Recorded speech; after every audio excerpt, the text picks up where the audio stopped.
sure you would have seen by now the Vice President of Guyana, Jagdeo, has made some comments about the Trinidad and Tobago economy. And he doubled down on it earlier today, just saying that he's using it as almost like a guidepost for Guyana not to fall. What are your thoughts on that? There are a lot of people in Guyana, and I am not really distracted by Vice President Jagdeo's comments about us. A lot of people comment about us, some favorably and some not. We will not be distracted by that. Mr. Prime Minister, in that same vein, you would have made some comments in Parliament earlier this week to MP Fanaparimo. If you want to go Guyana, why don't you go Guyana?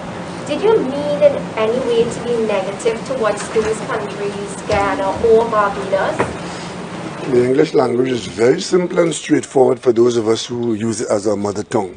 I was speaking about Rodney Charles of Trinidad and Tobago and where he wants to go. That had nothing to do with Guyana, because Rodney Charles goes to places that have nothing to do with Guyana. Let me tell you why. I must admit that I did lose my cool at that moment, because when Rodney Charles comes and plays advisor to me and to Trinidad and Tobago, it rots my gut. Because I tell you why. Rodney Charles, that same Rodney Charles, he was representing us in New York as a diplomat at the United Nations. There's a racist political party in France called the Nationalist Party, run by Jean-Marie Le Pen. He died. His daughter took over that party, Marine Le Pen. There was a presidential election in France, and in attempting to push her candidacy, she traveled to New York, hoping to raise her profile by talking to diplomats and leaders in New York. She was not even, so offensive was that campaign and the person that associated with it. She was not even able to get the French diplomats in New York to host her, because the French people did not want to associate with the nature of that campaign. She was not able to meet with a single diplomat in New York except Rodney Charles of Trinidad and Tobago, who agreed to have lunch with her. I found that to be offensive.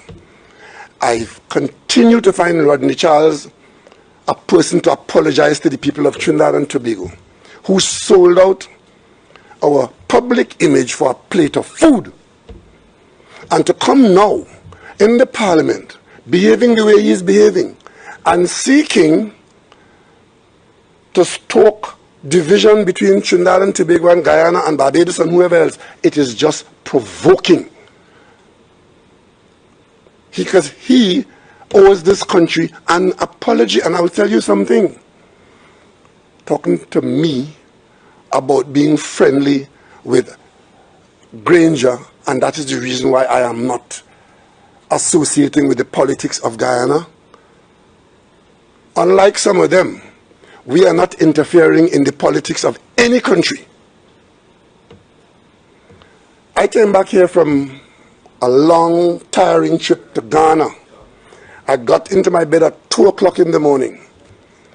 And I got up at 4 o'clock, got to the airport, joined my colleague from Barbados, and we went to Guyana, and we spent 3 days in Guyana seeking to part the population that was going at each other's throats around an election result. And I want to say something to the people of Guyana and the people of Trinidad and Tobago now, because of what Rodney Charles said in our parliament. Rodney Charles is a parliamentarian in this country, and he threw out in our parliament that I, as Prime Minister of Trinidad and Tobago, I am not friendly with the government of Guyana because I hold some friendliness with the outgoing government and the President of Guyana. I act respectfully and cooperatively with every CARICOM head. Every one of them I regard as my colleague, and the record would show I chaired CARICOM, and some of the most far-reaching consequences had to be dealt with during my stewardship. And I went to Guyana that morning, And I could say to the people of the Caribbean, now, contrary to what Rodney Charles and the UNC is trying to stoke in this country,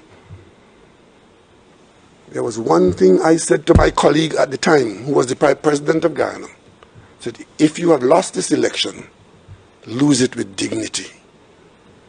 There'll be another chance. But if there's no dignity in this defeat, the next time you and your party will be of no use to your country. And that was the position of Trinidad and Tobago in Guyana. So when Rodney Charles gets up now and make that kind of statement to mislead the people of Trinidad and Tobago and of Guyana and of CARICOM, I take serious offense. But he represents the UNC. That is a clear and pleasant threat to good order in Trinidad and Tobago. But I will not engage in any to-in and fro-in, except to say a lot of people have spoken about us. Thankfully, most of them speak well of us.